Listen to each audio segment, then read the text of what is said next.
গর্ভকালীন অবস্থায় আমি তোমার কষ্ট অনেক বাড়িয়ে দেব। যন্ত্রণার মধ্য দিয়ে তুমি সন্তান প্রসব করবে। স্বামীর জন্য তোমার খুব কামনা হবে, আর সে তোমার উপর কর্তৃত্ব করবে।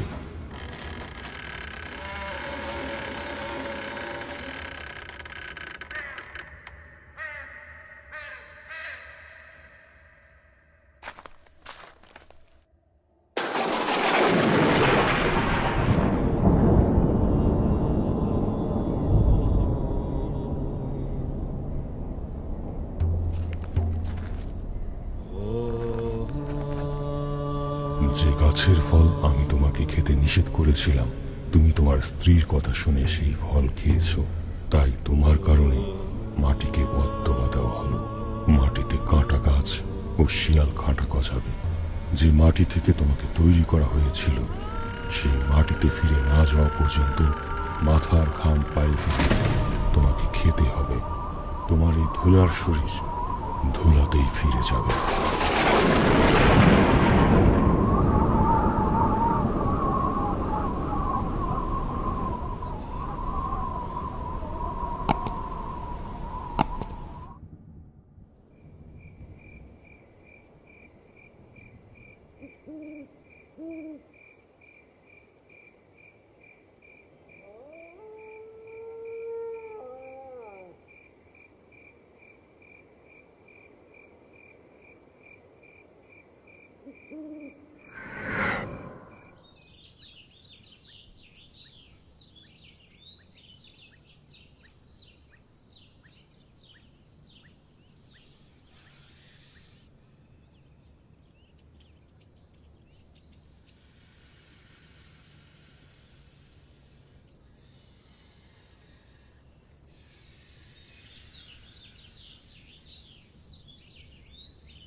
মন খারাপ করো না, নাও।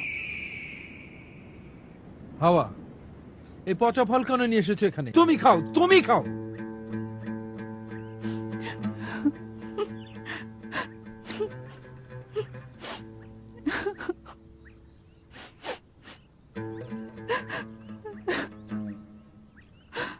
হাওয়া, আমি দুঃখিত। আমি তোমাকে কষ্ট দিতে চাইনি।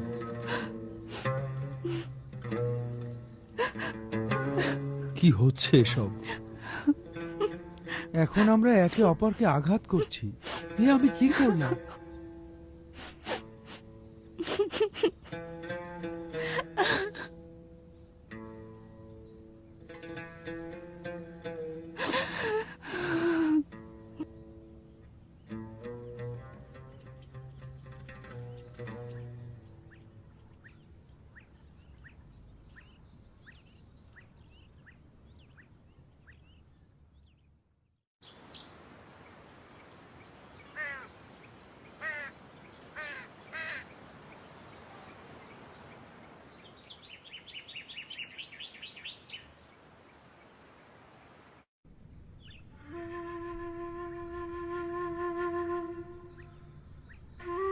আমার কাছে কিছু বীজ আছে, এগুলো কখন বুনতে চাও? ঘর বানানো শেষে আগামীকাল এগুলো বুনে দেব।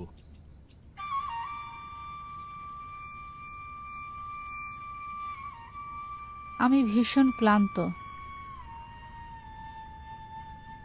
পায়ে পিঠে প্রায় অনেক ব্যথা করে। উফ।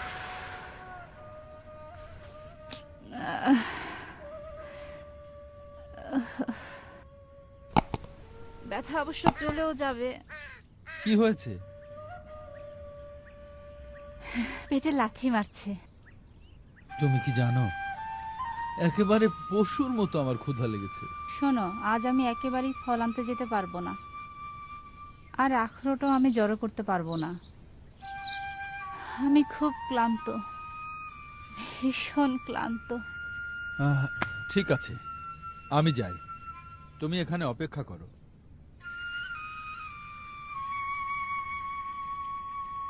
হে আল্লাহ, আমার স্বামীর জন্য এই দরজা খুলে দাও। আমার জন্য এই অনুরোধ করছি না, শুধু আমার আদমের জন্য এই দরজা খুলে দাও।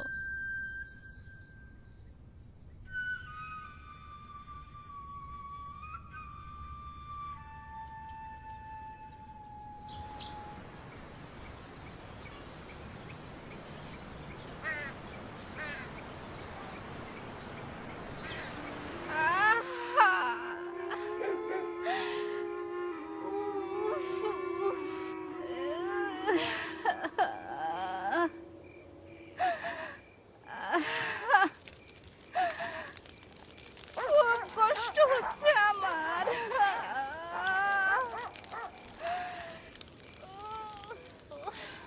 হুশ, হুশ, যা এখান থেকে। হুশ, হুশ, হুশ, মাবুদ সাহায্য করো। হুশ, হুশ, হুশ, হুশ, হুশ।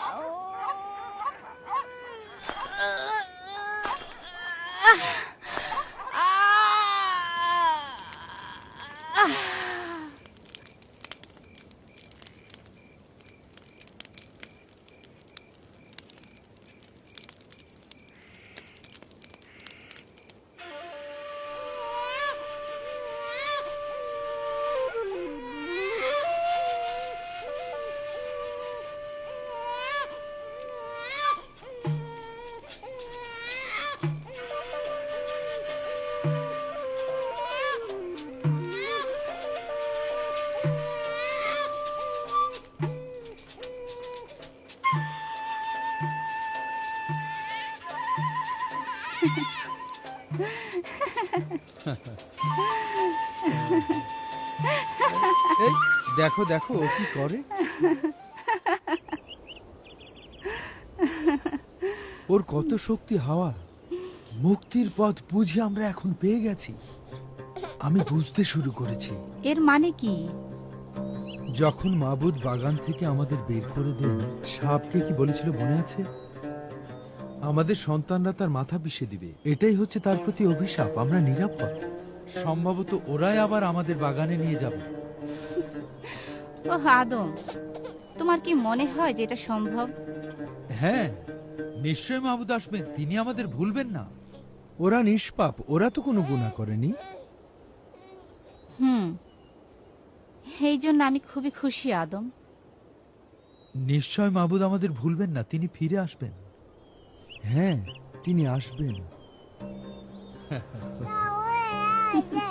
বাবা, বাবা। ধরো ধরো, এটা ধরো বাবা।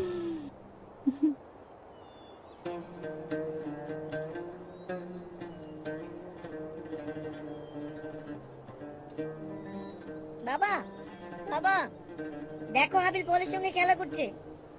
হাবিল, এ গাছ থেকে দূরে যাও। এই হাবিল, এই ফল এখনো পাকেনি, এখনো কাঁচা আছে। যখন পাকবে তখন আমরা পেড়ে নেব। তারপর এটা স্বাদ খুবই সুস্বাদু হবে। কাবিল, হ্যাঁ, ভাইয়ের দিকে খেয়াল রেখো, ফল যেন না পারে। আচ্ছা বাবা। ফলগুলো পাকেনি, এখনো কাঁচা, পাকতে অনেক দেরি আছে। যদি পাড়া হয় তাহলে কোনো কাজে আসবে না। বাবা, বাবা, দেখো ফল পাচ্ছে। কাবিল, তোমাকে বলেছি ওর দিকে খেয়াল রাখতে। আমি তো ওকে পাহারা তাহলে দিচ্ছি। খেয়াল করনি কেন? ও কথা শুনে না তো। এই ফল এখনো পাকেনি, এখনো কাঁচা। কাবিল, তুমি এই ফলটি নষ্ট করলে। এটা এখনো পাকেনি, তুমি খেতে পারবে না। হাবিল, এটা তোমার করা ঠিক হয়নি, এটা কখনোই ঠিক হয়নি। বলো কেন পড়েছো?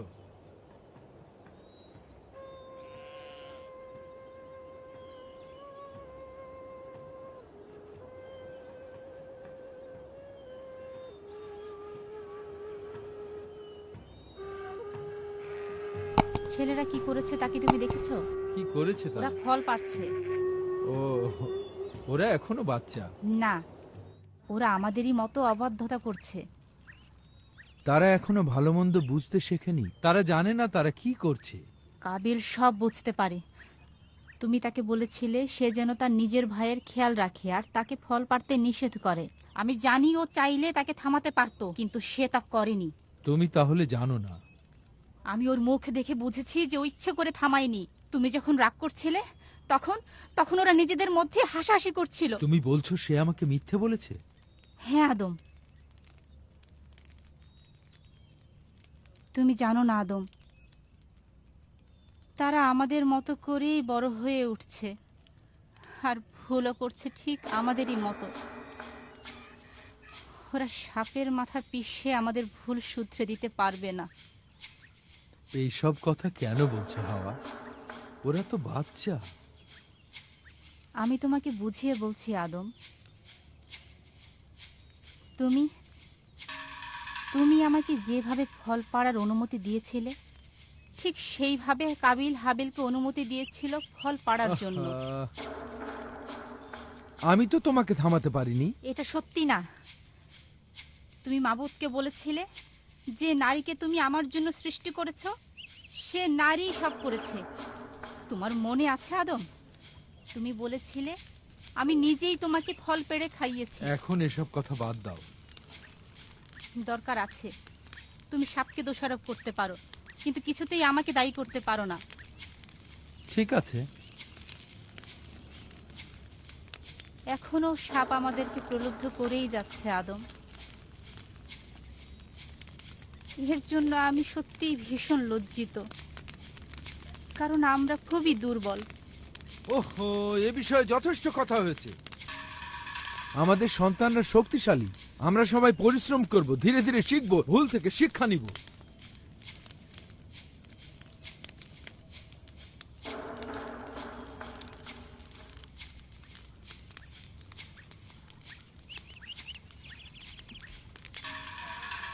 আগামীকাল বাচ্চাদের প্রবেশদ্বারে নেব ভাবছি। তুমি তাদেরকে নিয়ে যাবে? হ্যাঁ, এখনই সময়। তারা পুরুষ, তাদের জন্য প্রবেশদ্বার দেখার এটা উপযুক্ত সময়। প্রবেশদ্বার তো অনেক দূরে। আমরা ওখানে একদিনে পৌঁছাতে পারবো। তুমি কি নিশ্চিত? হ্যাঁ।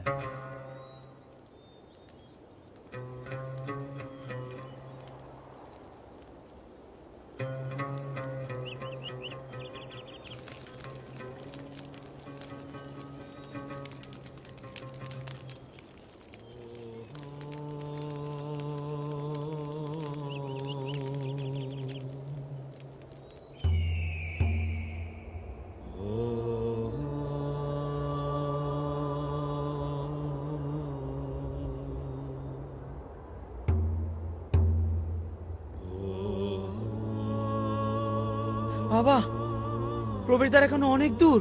না না, চিন্তা করো না, আর বেশি দূরে না। এই আমরা এসে পড়েছি। তাহলে আমরা আমাদের পুরনো বাড়ি দেখতে পাবো? এখানে ঘর বাড়ি ছিল না, শুধু এখানে ডালপালা ছিল। আব্বা, তোমরা কি সত্যি বিশ্বাস করো যে মামুদ আমাদের জন্য প্রবেশদ্বার খুলে দেবেন? হতে পারে। তোমরা দুজনেই খুব ভালো। হ্যাঁ, যদিও কোনো সময় তুমি মাবুদের কালাম শোনো না, তারপরেও মাবুদ তোমাকে ভালোবাসেন। চলো।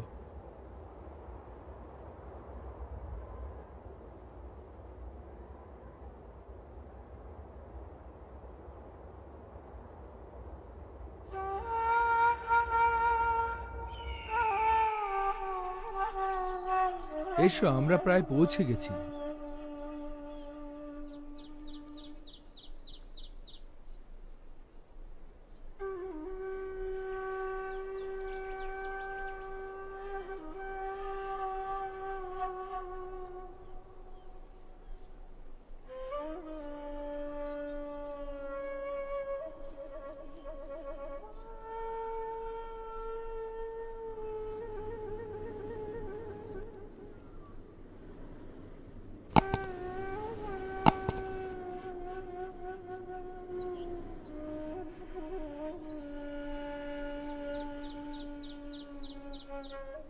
এটাই কি সেই জায়গা?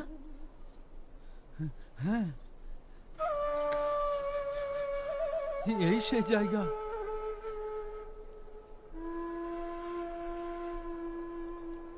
আমি কিছুই দেখতে পাচ্ছি না।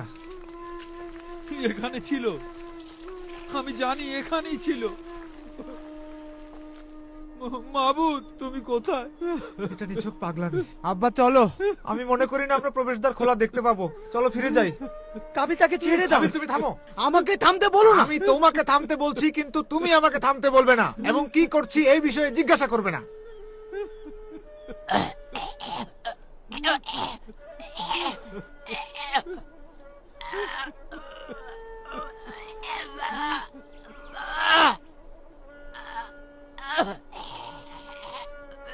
যথেষ্ট, যথেষ্ট হয়েছে। তোমরা থামো, বাবা, বাবা, বাবা, বাবা, উঠো।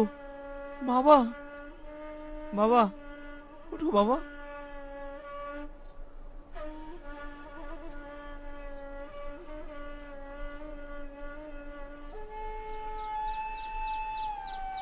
কাবিল, কাবিল,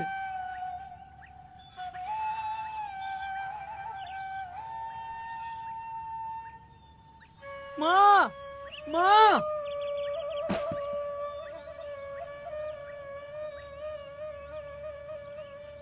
তোমাদের আব্বার কি হয়েছে? বাবা হঠাৎ পড়ে গেল। প্রবেশদ্বার খুঁজে না পাওয়ার কারণে এমন হয়েছে। তাকে ভিতরে নিয়ে আসো।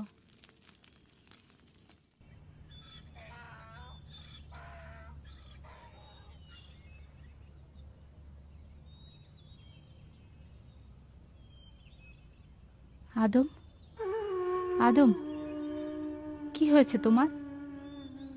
সব ঠিক হয়ে যাবে।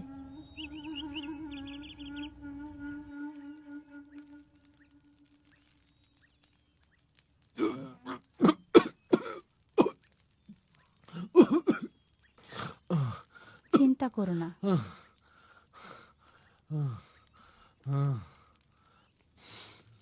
এটা ঠিক বুঝতে পারছি না। যেখান থেকে এসেছি সে জায়গা চিনতে পারছি না। তুমি কি আশা করেছিলে? প্রবেশদ্বার খোলা হবে?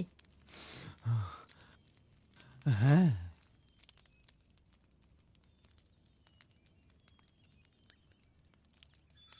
আমার অনেক ভয় লাগছে আদম, খুব ভয় লাগছে।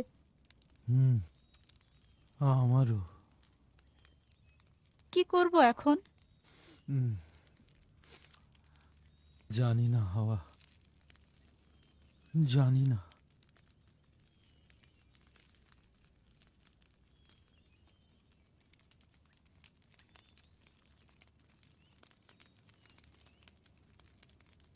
আমরা এভাবেই এখানে পড়ে থাকবো আদম।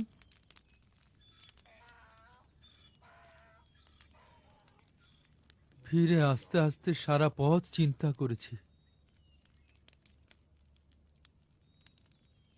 আমরা যা শিখেছি ছেলেদের তাই শেখাবো।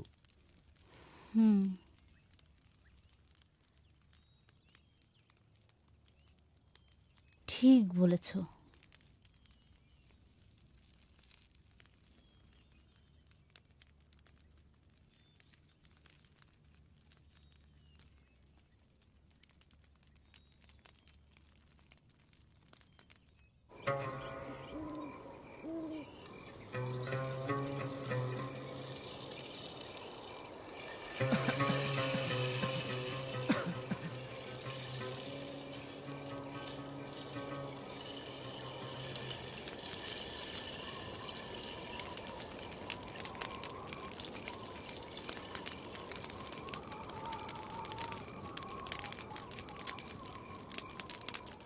ও মাবুদ, কেন তুমি তোমার মুখ আমার দিক থেকে ফিরিয়ে নিয়েছো? তোমাকে ছাড়া আমি একা। কেন তুমি আমাকে আবার বাগানে ফিরিয়ে নাওনি? কেন তুমি আমাকে ছেড়ে গেছো? আমার বিশ্বাস ছিল যে তুমি এখানে আসবে, কিন্তু তা হলো না। আমি কষ্ট পেয়েছি, খুব কষ্ট পেয়েছি।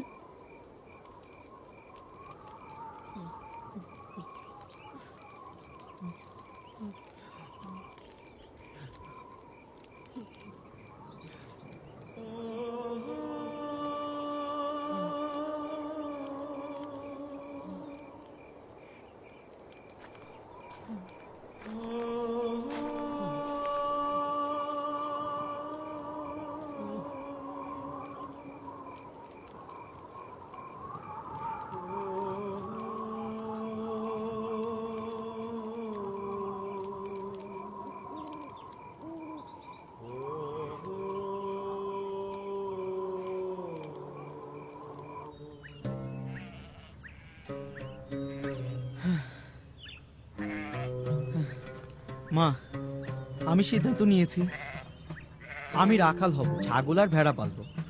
কাবিল জমি চাষ করবে, সে মাটি চাষ ও ফসল বুনতে খুব পছন্দ করে। আমি পাহাড়, সমতল ভূমি পছন্দ করি এবং খোলা জায়গা আমার ভালো লাগে।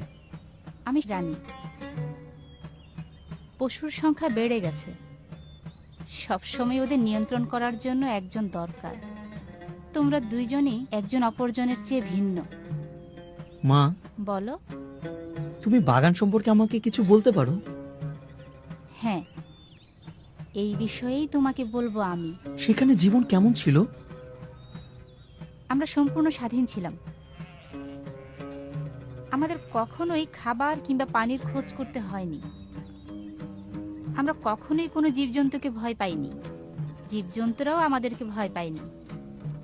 ঠান্ডা বা গরম কোনোটাই অনুভব করিনি।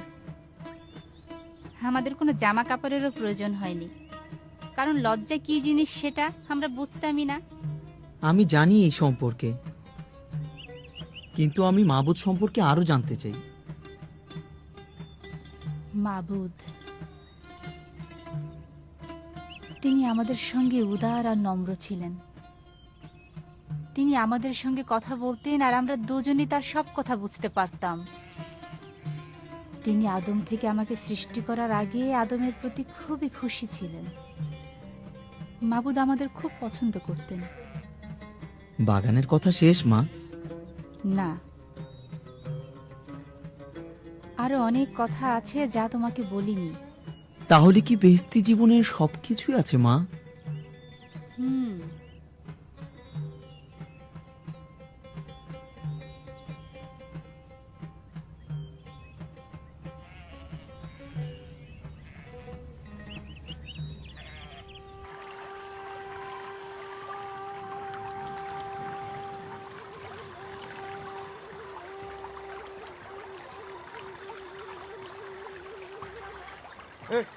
কি হলো? কি কি করছো?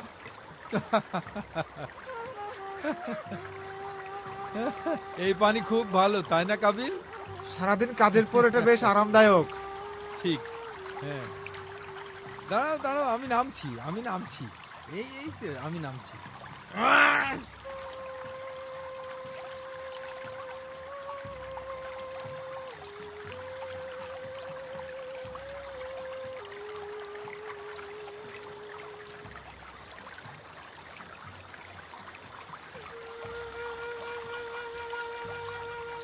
তোমার মা আর আমি মনে করি মাবুদ সম্পর্কে তোমাদের জানার এখনই উপযুক্ত সময়। হ্যাঁ, মাবুদ সেই একজন যিনি তোমাদের বাগান থেকে বের করে দিয়েছেন। হ্যাঁ, বেহেশত থেকে বের হয়ে আমি এবং হাবিল এই কঠিন জীবনে বসবাস করছি, আর এখন তুমি নিশ্চুপ থেকে কাটার স্তূপ জড়ো করছো। তুমি এখনো অনেক ছোট, চলো মাবুদ সম্পর্কে কিছু শেখাই।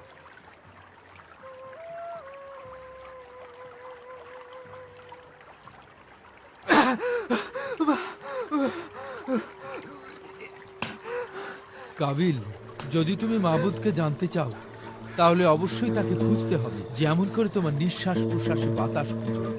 তোমার সমস্ত মন অন্তর শক্তি দিয়ে খোঁজো, তোমার জীবন বিসর্জন দিয়ে হলেও তাকে খোঁজো। আচ্ছা বলো, তোমার মাবুদ দেখতে কেমন? তিনি পানির মতো তোমাকে ঘিরে রেখেছেন। একটু আগে পানি যেভাবে তোমার চারিদিকে ছিল, ঠিক সেইভাবে চারিদিকে আছেন। তাহলে তো বলতে হয় আমি পানি দিয়ে নিঃশ্বাস নেই। এটা খুব গুরুত্বপূর্ণ বিষয়, এটা নিয়ে তুমি মজা করছো?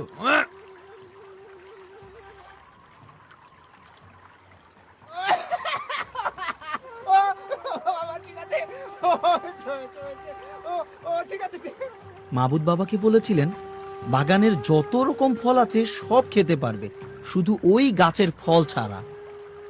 ঠিকই, সব কিছুই ঠিক ছিল ওই নেকিবদি জ্ঞানের গাছ ছাড়া। ওই সাপ ছিল ছলনাময়ী। একদিন আমরা ওই গাছের কাছে গিয়েছিলাম আর সাপ আমার সাথে কথা বলতে লাগলো।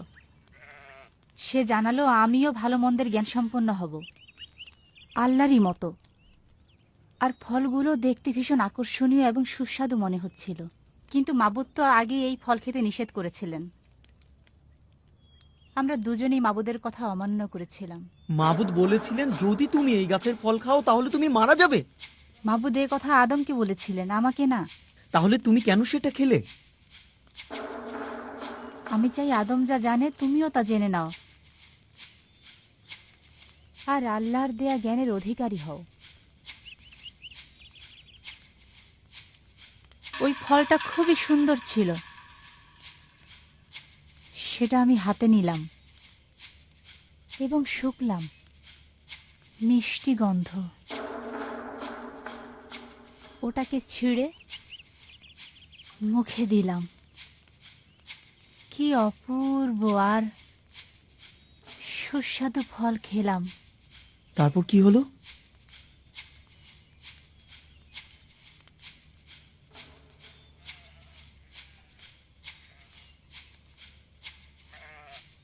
কিছুই না, ও আমাকে ফলটা দিল আর আমি খেয়ে নিলাম।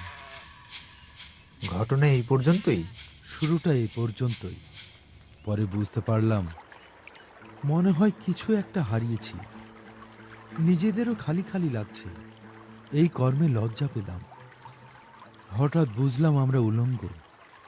আমাদের লজ্জাস্থান ঢাকার জন্য ডোমর পাতা দিয়ে আমরা আচ্ছাদন বানালাম। তাহলে তোমরা উলঙ্গ ছিলে? শুরুতে বাগানে আমাদের জামা কাপড় কিছুই ছিল না। আমরা ছিলাম নিষ্পাপ এবং অন্তর ছিল মুক্ত। যখনই আল্লাহর অবাধ্য হলাম, তিনি জানলেন যে আমরা অন্যরকম হয়ে গেছি। আমাদের আচরণ ও সম্পর্কের পরিবর্তন হলো। তাহলে ওই সাপটাই তো তোমাকে প্রলোভিত করেছিল, তোমার সঙ্গে মিথ্যা বলেছিল। এটাই হলো সেই সমস্যা। আমরা আল্লাহর চেয়ে সাপকে বেশি বিশ্বাস করেছিলাম। ওই দিন মাবুদ আমাদেরকে খোঁজার জন্য দিনের এক সময় এসেছিলেন। আমরা তার কাছ থেকে নিজেদেরকে লুকিয়ে রেখেছিলাম, কারণ আমরা তো জানি যে আমরা মাবুদের অবাধ্য হয়েছিলাম আর সবই করেছিলাম আমাদের নিজেদেরই ইচ্ছায়। তাই তিনি আমাদের দুজনকেই সেই এদন বাগান থেকে বের করেই পৃথিবীতে পাঠিয়ে দিলেন। আমাদের মনে হচ্ছিল যেন আমরা একেবারেই মরে গেছি। আমরা তাকে ছাড়া একদম অসহায় ছিলাম। মাবুদ এত কষ্ট পেয়েও আমাদের ভালোবেসে লজ্জা নিবারণের জন্য পোশাক দিয়েছেন। তারপরেও মাবুদ আমাদের সঙ্গে কথা বলতে চেয়েছেন। মাঝে মাঝে আমরা ভাবি যে আমরা তার কথা শুনতে পাচ্ছি, কিন্তু আসলে তা বাতাসের শব্দ। আমাদের চারপাশে মাবুদের উপস্থিতির অনেক প্রমাণ যথেষ্ট দেখতে পাই। আমরা তার কাজ দেখি, কিন্তু তার কথা শুনতে পাই না। আমি এই বিষয়ে চিন্তা করব। আমি মাবুদ সম্পর্কে জানতে চাই। আচ্ছা, তিনি কি আমারও মাবুদ? হ্যাঁ বাবা হাবিল, তিনি আমাদের সকল কিছুর সৃষ্টিকর্তা। অবশ্যই আমি তাকে জানতে চাই।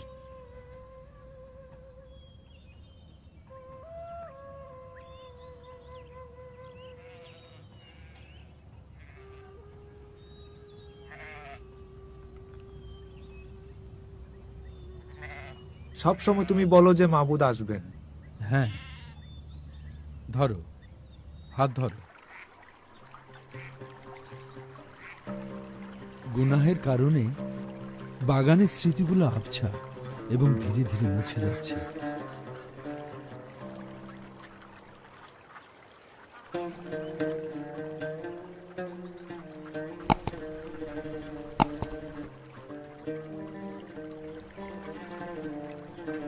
হাই হাই হাই হাই যা হাবিল, আমার সব ফসল খেয়ে ফেললো পশুগুলো।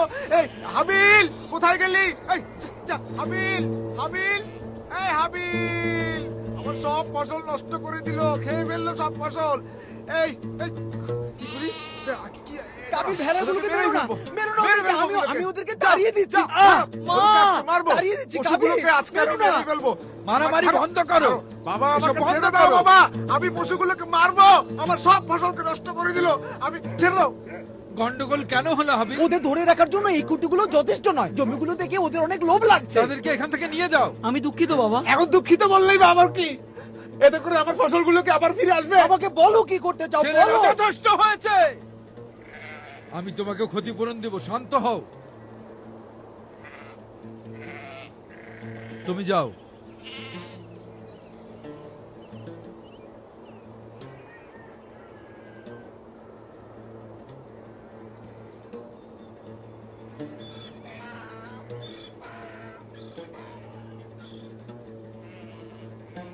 হাবিল, ভেড়াগুলো ছেড়ে দাও, আমি তাদের ভিতরে ঢুকাবো। যাও, তুমি নদী থেকে গোসল সেরে ঠিকই এসো। আছে মা, কাবিলের রাগের পেছনে যুক্তি আছে।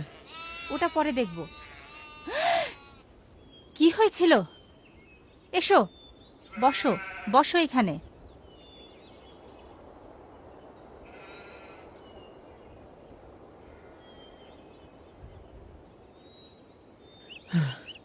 সে ভয় পাচ্ছে। মাবুদকে ছাড়া একা চলা তার পক্ষে কঠিন। তুমি তো জানোই যে তোমার ভাই খুব সহজে রেগে যায়। মনে হয় এই পাহাড় থেকে কয়েক সপ্তাহের জন্য ভেড়াগুলোকে দূরে সরিয়ে রাখাই ভালো। আমার মনে হচ্ছে তোমার সেটাই করা উচিত।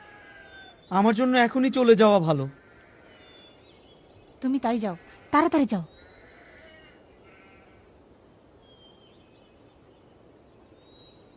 দুই ভাইয়ের মধ্যে ভালো হতো এরকম না হলে। হাবিল খুব ভালো একজন মেষপালক। কাবিল যেন ভালো কৃষক হয়। হাবিল খুব ভালো কাজ করেছে। তুমি কি তার কাপড় চোপড় দেখেছো? হ্যাঁ, এটি পুরো এবং উষ্ণ।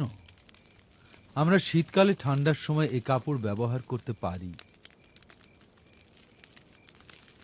বেহেশতে থাকার সময় এত ঋতু বৈচিত্র্য দেখিনি। আশ্চর্য, এখানে গাছের পাতা শরৎকালে মারা যায়, বসন্তকালে আবার নতুন পাতা গজায় এবং সবুজ আকৃতি ধারণ করে। তোমার মনে আছে, বেহেশতে বসন্তকাল চিরস্থায়ী ছিল।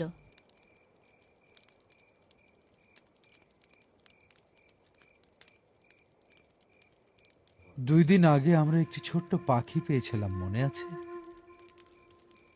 পাখিটি ঠান্ডায় কাঁপছে। আমি পাখিটিকে উষ্ণ করে জীবন ফিরিয়ে দেওয়ার চেষ্টা করেছি।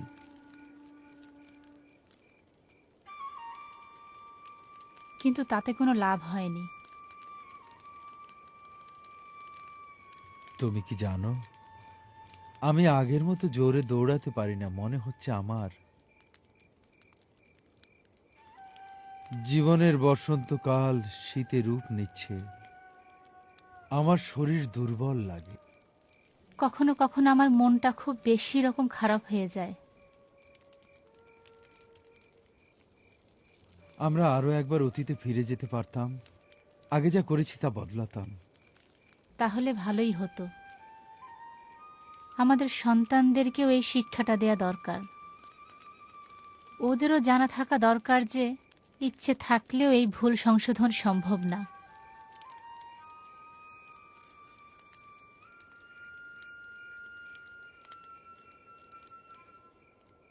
সব নষ্ট হয়ে গেছে। হাবিল কোথায়? কাবিল, আমাদের যথেষ্ট আছে, এবছর আর শাকসবজির দরকার নেই। আমি কঠিন পরিশ্রম করে এই শস্য ক্ষেত্র তৈরি করেছি, আর হাবিল তার ভেড়ার পাল নিয়ে এসে সব ধ্বংস করে দিল। আমি জানতে চাই হাবিল তার ভেড়াগুলো ওদিক সেদিক নিয়ে ঘোরাঘুরি করা ছাড়া আর কি কি করে। কাবিল, তুমি তো হাবিলের ভেড়ার মাংস আর দুধ খাও।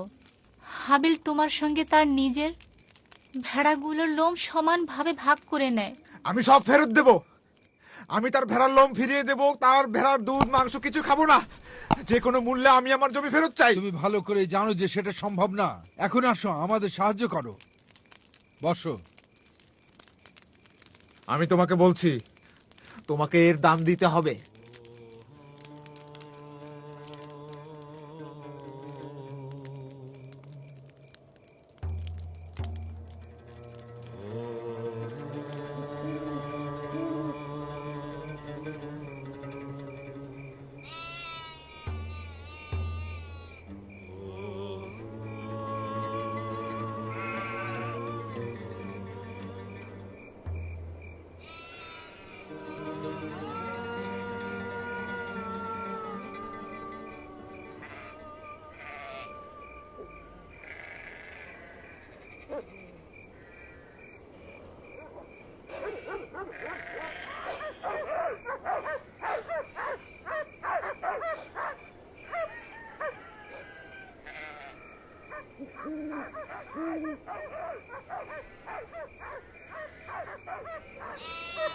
যা, ভাগ বলছি। যা, সর, ভাগ বলছি। সরে যা। দূর হ। দূর হ।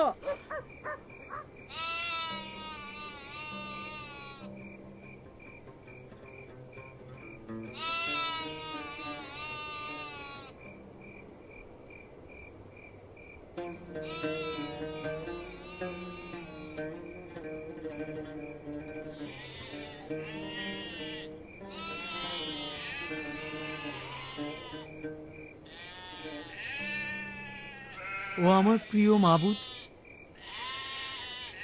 তুমি প্রশংসিত। আমি তোমার সাহায্য নিয়ে অনেক বাধা অতিক্রম করেছি। আমি তোমাকে কি দিতে পারি? বিনিময়ে তুমি কি চাও?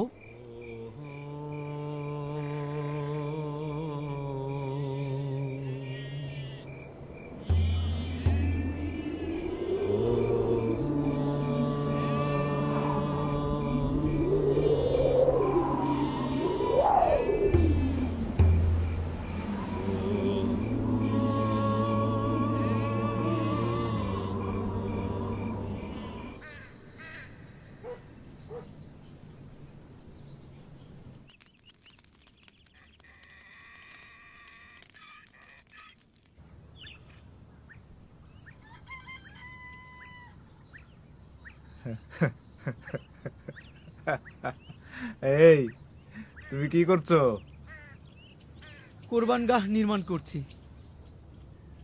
আচ্ছা, তুমি কিভাবে জানো যে মাবুদ আমাদের কাছে এটাই চাচ্ছেন? তিনি আমাকে বলেছেন। মাবুদ তোমাকে বলেছেন? হ্যাঁ। মাবুদ বলেছেন? হ্যাঁ। আব্বা, তুমিও কি এটা বিশ্বাস করো? বিশ্বাস করি, সত্যি আল্লাহ তার সঙ্গে কথা বলেছেন। মাবুদ তার সঙ্গে কথা বলেছেন এবং এটা করতে বলেছেন। মাবুদ জানতে চেয়েছেন সেরাটাই আনছি কিনা। এই ছোট মেষ শাবক খাঁটি এবং নিষ্কলুষ দাগহীন। আমার মনে হয় মাবুদ দেখতে চান কে তাকে খাঁটি জিনিস দেয়। আমি আমার জমির ফসলের ভালো অংশটুকুই দেব। এটা হবে একটা প্রতিযোগিতা। আমার মনে হয় পরিবারগতভাবে এটা করা উচিত। অপেক্ষা করো। আমি কেন অপেক্ষা করব? হাবিল যাতে আমাকে লজ্জায় ফেলতে পারে, তাই না? আমি বুঝতে পারছি কি ঘটতে যাচ্ছে। এটা একটা প্রতিযোগিতা। প্রতিযোগিতা। না না, প্রতিযোগিতা কেন হবে? প্রতিযোগিতা।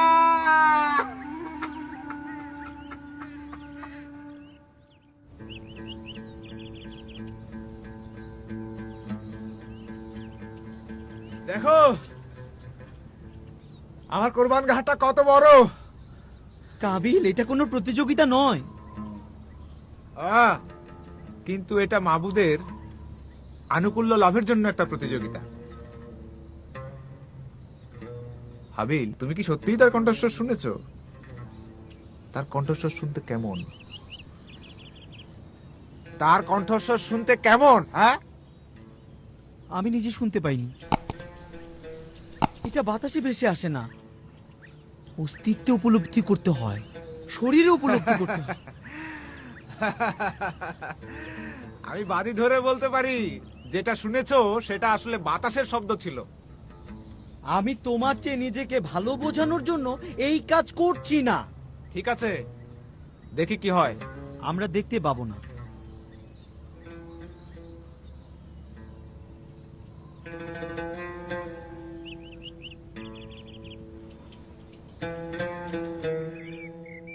আমার ঢিবিটাই মাবুদের আনুকূল্য লাভ করবে।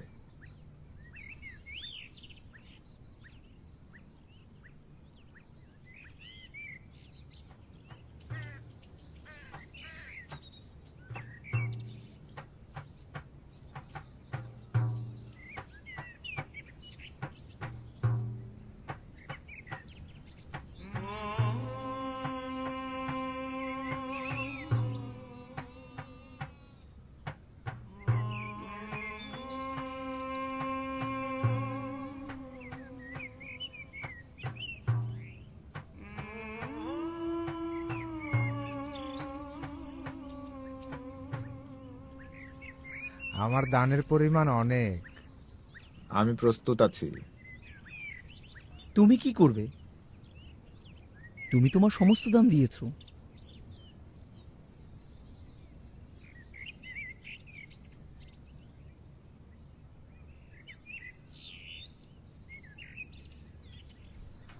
আমরা এখনই দেখতে পাবো কার কোরবানি মাবুদের আনুকূল্য লাভ করে। তিনি তোমার মাবুদ, তিনি আমার বাবার মাবুদ, সমস্ত জগতের মাবুদ।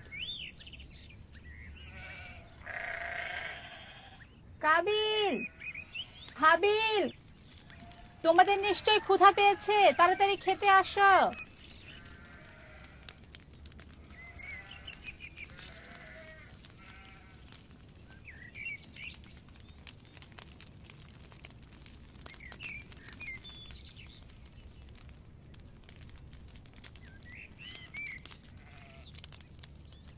বাবা, আমাদের সঙ্গে খেতে এসো। এটাই সে ভেড়া হাবিল। হ্যাঁ বাবা, এই মেষটাকে আমি কুকুরের হাত থেকে রক্ষা করেছি। হ্যাঁ, এটা খুব শান্ত একটা ভেড়া।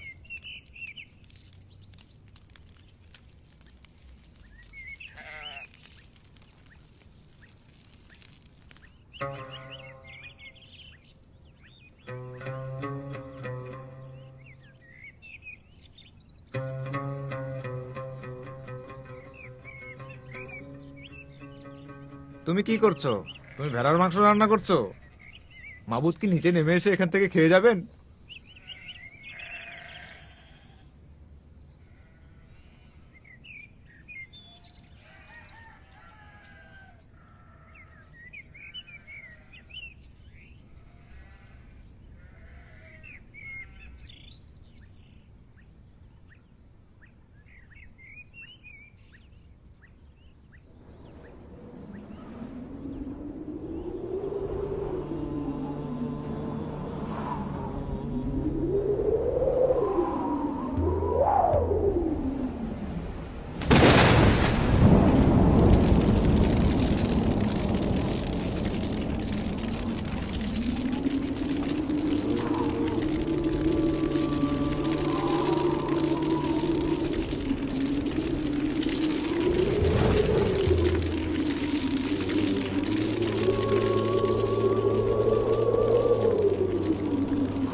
যে সমস্ত জিনিস আমি দান করেছি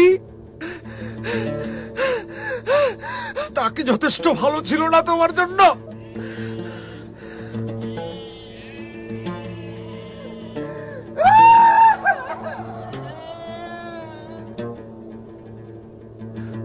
আমার পরিশ্রমের কোনো মূল্য নেই? তুমি তুমি সব সময় আমার ভাইয়ের পক্ষে, তুমি শুধু তাকেই আনুকূল্য প্রদর্শন করো, তুমি শুধু তাকেই আনুকূল্য প্রদর্শন করো। আর আল্লাহ কাবিলের সাথে কথা বললেন, কেন তুমি রেগে আছো? তুমি এত রেগে আছো কেন? তোমাকে দেখি বোঝা যাচ্ছে যে তুমি রেগে আছো। তোমার কাজ যদি সঠিক হয় তাহলে কি মাবুদ তা গ্রহণ করবেন না? আর যদি তুমি ভুল করো তাহলে গুনাহ তোমার দরজায় এসে হানা দেবে। গুনাহ সবসময় তোমাকে নিয়ন্ত্রণ করতে চাইবে, কিন্তু তোমাকে গুনাহের উপর কর্তৃত্ব করতে হবে।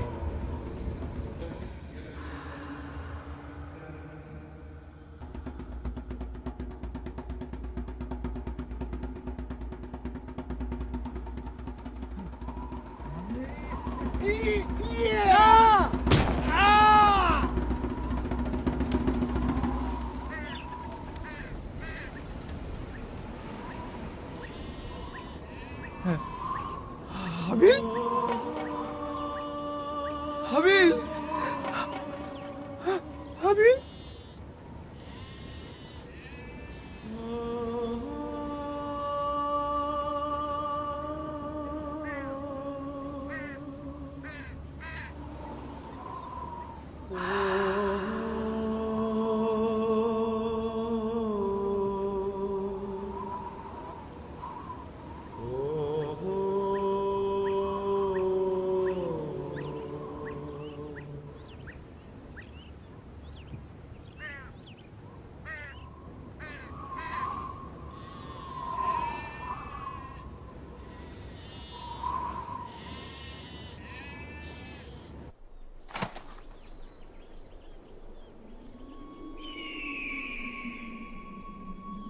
তোমার ভাই হাবিল সে কোথায়? আমি জানি না, আমি কি আমার ভাইয়ের রক্ষক? তুমি কি করেছো?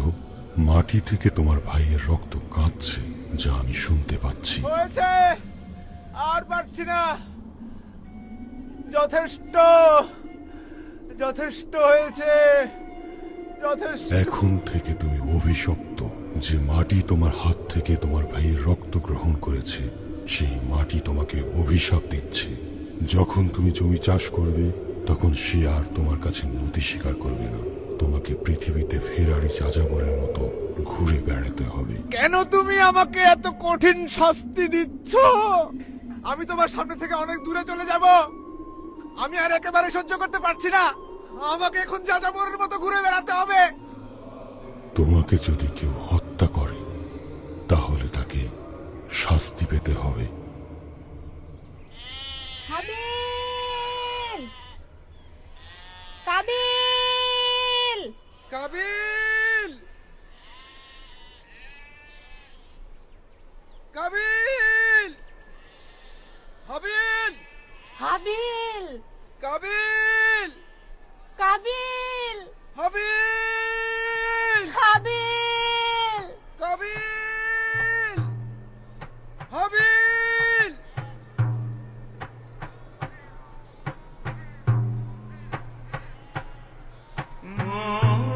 হাবিল, হাবিল, হাবিল, হাবিল, বাবা, হাবিল, হাবিল, হাবিল, হাবিল, বাবা।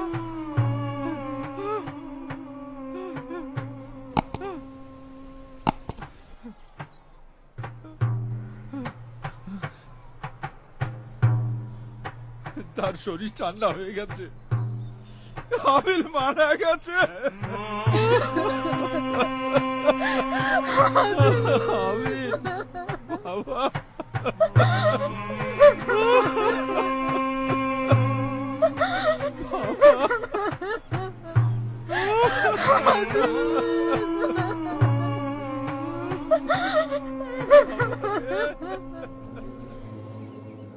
পরে আদম আবার তার স্ত্রীর কাছে গেলেন এবং তার স্ত্রীর একটি ছেলে হলো। আদমের স্ত্রী সেই ছেলের নাম রাখলেন শীশ, যার মাধ্যমে সমস্ত মানবজাতি রহমত প্রাপ্ত হয়েছিল।